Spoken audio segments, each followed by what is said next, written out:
Bom, falando ainda sobre perdão, e quando quem erra sou eu, né?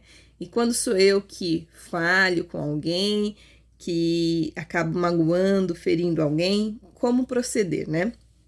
Bom, quando a gente se encontra nesse momento de reconhecer que falhei e preciso pedir perdão, isso vai diretamente ao encontro daquilo que eu tenho como a minha autoimagem, né? A minha autoestima. Aquilo que eu penso a respeito de mim vai influenciar diretamente na forma como eu vou tratar dessa questão de pedir o perdão.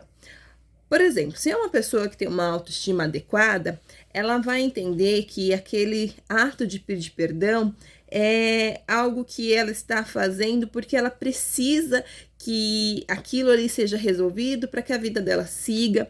Ela entende que esse ato de pedir perdão é um marco para ela também de que ela pode ser melhor, então ela pode crescer como pessoa, ela pode evoluir, pode ressignificar e pode aprender uma forma diferente de lidar com algumas situações, e então ela entende que aquele momento que ela erra é apenas um recorte, um pequeno recorte da vida dela, mas que aquilo não define quem ela é.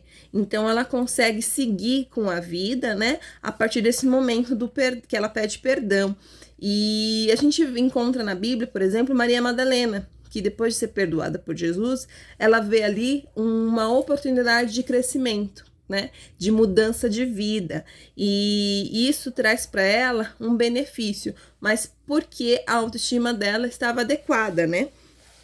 Mas nós também temos ali na Bíblia um exemplo de alguém que tinha uma autoestima baixa. Quando uma pessoa tem autoestima baixa, o momento que ela erra com o outro, ela se sente muito mal com aquilo, não só pelo ato do erro, mas porque ela acredita que aquele erro é quem ela é.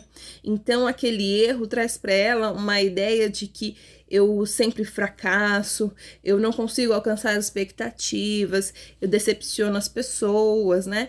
Então, a carga que aquele peso, que aquela culpa traz para essa pessoa, ela é muito grande, né? Ela sente que o peso que ela causou, o dano que ela causou para outra pessoa, o peso que ela carrega da culpa é algo maior do que ela.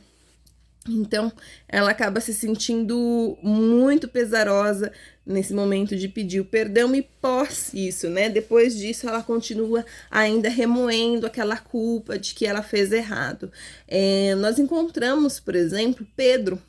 Pedro, quando ele nega Jesus, ele fica extremamente triste, ele se arrepende de fato, mas ele tem uma atitude de se distanciar, de olhar e falar assim, eu não devo ficar nem perto, né? Não sou digno, né?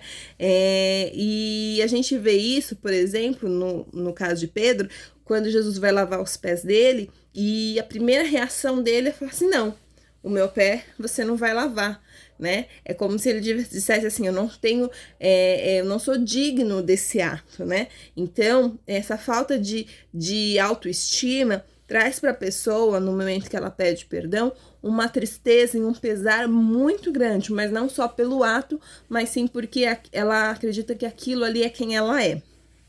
Bom, e temos então uma terceira situação, que seria daquelas pessoas que são autossuficientes, né?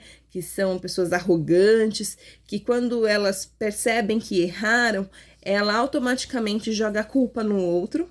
Ela transfere a culpa e tenta justificar, dizendo que se fosse o outro no lugar dela faria o mesmo, né? Ou que todo mundo erra, que ela não é a única que erra. E aí o sentimento dela nesse momento não é de pedir perdão pelo que eu fiz, mas é de achar que ela falhou na forma como fez. Então o plano foi executado da forma errada, né? Geralmente essas pessoas, elas não sentem arrependimento pela dor que ela causou no outro, e sim pelo prejuízo que ela tem quando ela falha. E aí é o caso de Judas, né?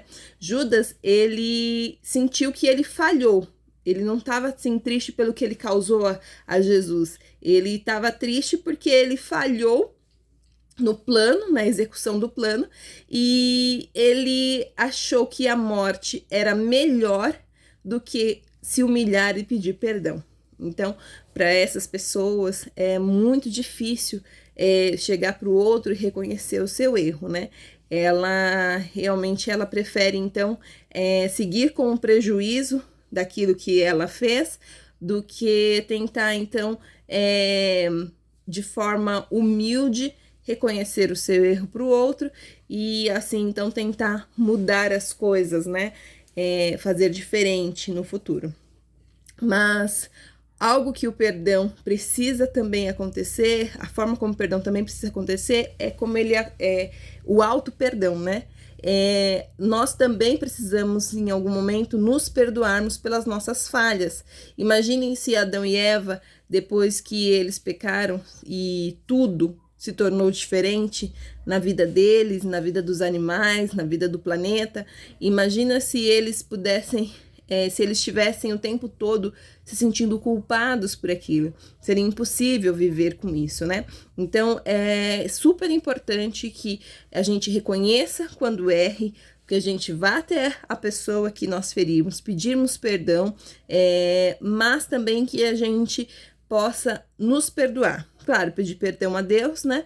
Mas também nos perdoar. Entender que aquele erro, ele é uma grande oportunidade para que eu possa refletir naquilo que eu fiz, porque eu fiz, e eu tenha a oportunidade, então, de fazer diferente, mudar e tornar a história, então, melhor de agora em diante.